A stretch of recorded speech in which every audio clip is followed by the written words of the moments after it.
कर्नाटका में दाखिल होने से एक दिन पहले जुमेरात को कांग्रेस की भारत जोड़ो यात्रा के इस्तकबाल में चामराजनगर जिले के गुंदलुपेट में लगाए गए पोस्टर्स फाड़ दिए गए, जहां राहुल गांधी, सिद्धारमैया समेत दूसरे लीडरान के करीब 40 पोस्टर्स फटे हुए पाए गए। राहुल गांधी की भारत जोड़ो यात्रा आज कर्नाटका में दाखिल हो रही है।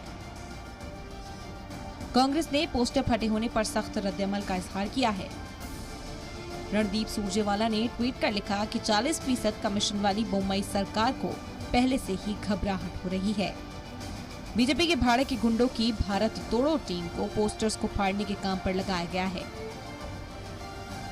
वो महंगाई, बेरोजगारी, गैर बराबरी और तोड़ने के खिलाफ शुरू हो चुकी लड़ाई को कभी नहीं रोक पाएंगे। कर्नाटका कांग्रेस ने भी पोस्टर फाड़ने के वाकये पर नाराजगी का इजहार किया। कर्नाटका कांग्रेस ने ट्वीट कर लिखा कि बीजेपी को ये नहीं पता कि चीजों को जोड़ा और बनाया कैसे जाता है। उनकी पहचान में सिर्फ तोड़ना और बर्बाद करना ही शामिल है। बीजेपी भारत जोड़ो यात्रा की कामयाबी को बर्दाश्त नहीं कर पा रही।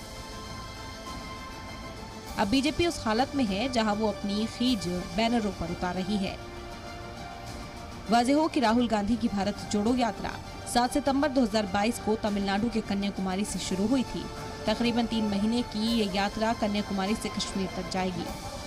काफी दिनों बाद मुल्क में शुरू हुए इस यात्रा में भारी भीड़ देखी जा रही है, जिसे देखते हुए कांग्रेस हामियों का जोश बढ़ने लगा है।